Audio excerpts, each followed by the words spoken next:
PNB threshold limit के topic पर हम आज भी बने हुए हैं और जब तक हम इस टॉपिक को पूरी तरह से नहीं समझ लेते हैं तब तक हम इस टॉपिक पर वीडियो बनाते रहेंगे। क्योंकि देखिए आपके कमेंट्स लगातार आ रहे हैं, हमारे एक दो भाई हैं वो तो नाराज़ भी हो गए हैं कि वो बोल रहे हैं कि सर आपने बोला था कि इस टॉपिक पर आप वीडियो बनाएंगे, आपने अभी तक बनाया नहीं।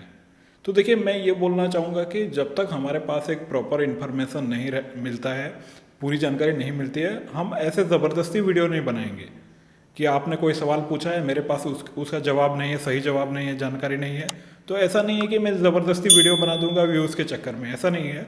जो भी हमें प्रॉपर इन्फॉर्मेशन मिल रहा है, जो भी जानकारी मिल रही है, आप कमेंट में जो भी सवाल पूछ रहे हैं, उसके बेसिस पर हम आगे आगे इस टॉपिक पर धीरे धीरे आगे बढ़ रहे हैं।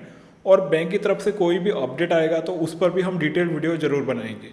लेकिन कुछ पॉइंट्स अभी भी ऐसे हैं जैसे कि जनधन अकाउंट में बहुत लोगों को प्रॉब्लम आ रहा है और बहुत सारे लोगों को ये दिक्कत आ रहा है कि उनका अकाउंट का थ्रेशोल्ड लिमिट इंक्रीज़ नहीं हो पा रहा है।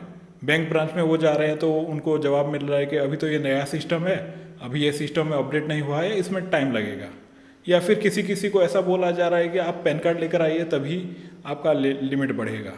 या फिर ऐसा भी हो रहा है कि आप तो माइनर हैं, आपका लिमिट नहीं बढ़ा सकते हम। तो इस तरह से प्रॉब्लम्स आ रहे हैं और धीरे धीरे हम प्रयास कर रहे हैं कि जो भी इन्फॉर्मेशन, ऑफिशियल इन्फॉर्मेशन पीएनबी से मिल रहा है उसके बेसिस पर हम आगे वीडियोस बनाते जा रहे हैं। इसमें थोड़ा समय लगेगा और पीएनबी का खुद का भी कहना है कि क्योंकि ये नया सिस्टम है तो ये लागू होने में थोड़ा इसमें समय लग रहा है। धीरे धीरे ये सिस्टम आ जाएगा ऑल इंडिया बेसिस पर कि थ्रेशोल्ड लिमिट को आप मैक्सिमम लिमिट तक ले जा सकते हैं। थ्रेशोल्ड लिमिट अगर आपका एक्सीड हो गया है और वो अगर इंक्रीज नहीं हो पा रहा है या फिर आप मैक्सिमम लिमिट तक चले गए हैं और उसके बाद भी आपका फिर ट्रांजैक्शन आपको करना है तो आप क्या कर सकते हैं। तो यहाँ पर मैंने कुछ पॉइंट्स नोट डाउन करके रखे हैं, चलिए इनको एक एक करके देखते हैं। तो देखिए सबसे पहली बात है कि थ्रेशोल्ड लिमिट आपका अगर एक्सीड हो गया है तो थ्रेशोल्ड लिमिट एक्सीड होने पर आप डिजिटल ट्रांजेक्शन सारे आपके अपने आप ब्लॉक हो जाते हैं। जैसे कि यूपीआई हो गया, mobile banking, net banking, AEPS, debit card, ये सारा कुछ आपका अपने आप ब्लॉक हो जाता है। सिस्टम इनको ब्लॉक कर देता है। एक बार आपने अपना थ्रेशोल्ड लिमिट अगर एक्सीड कर लिया, क्रॉस कर लिया, तो सिस्टम अपने आप आपके सारे डिजिटल ट्रांजेक्शन को ब्लॉक कर देता है। अब आप डिजिटल ट्रांजेक्शन नहीं कर सकते। इसका आपको एसएमएस भी मिला होगा। अगर आपको एसएमएस मिला है तो नीचे कमेंट में आप बता सकते हैं। लेकिन यहाँ पर एक बात को मैं ज़रूर बताना चाहूँगा कि आपके अकाउंट में डिजिटल तरीके से पैसा क्रेडिट हो सकता है लेकिन डेबिट नहीं हो सकता।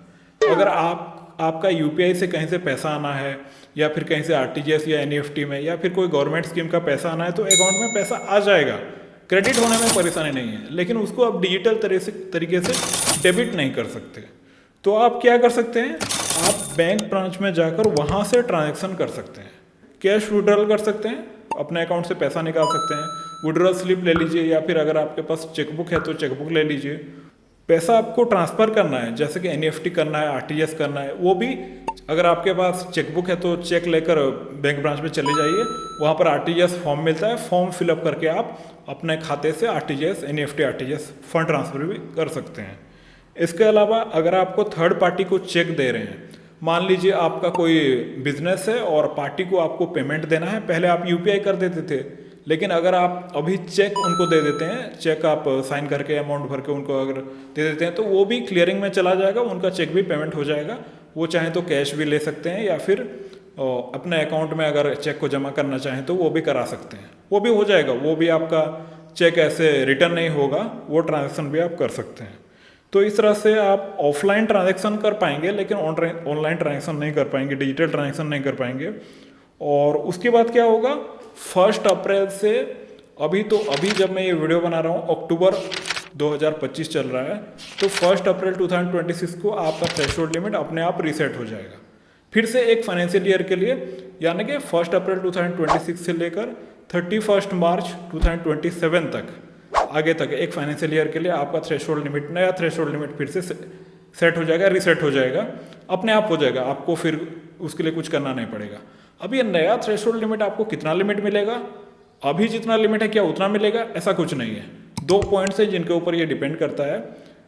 इस फाइनेंशियल ईयर में आपके अकाउंट में क्यूमुलेटिव क्रेडिट्स कितना है या फिर 2 लाख रुपीज़, इन दोनों में जो भी हायर वैल्यू है वही आपका नया थ्रेशोल्ड लिमिट बन जाएगा। हाँ, लेकिन इस पर एक बात का ध्यान रखना होगा कि हो सकता है कि कुछ समय बाद पीएनबी की तरफ से फिर कोई नया रूल आ जाए, तो फिर इसमें भी थोड़ा चेंज हो सकता है, क्योंकि 1 अप्रैल 2026 तक फिर क्या नया रूल आएगा, क्या होगा, क्या गाइडलाइन आएगा, वो तो हमें अभी पता नहीं है। लेकिन आगे चल के इस पर जो भी अपडेट आता रहेगा हम चैनल पर आपके लिए वीडियोस बनाते रहेंगे। तो आप इसी तरह से कमेंट्स में अपना प्यार दिखाइए और इस वीडियो को एक लाइक कर दीजिए। चैनल के साथ जुड़े रहने के लिए चैनल को अभी सब्सक्राइब कर दीजिए। मिलते हैं नेक्स्ट वीडियो में। धन्यवाद, नमस्कार।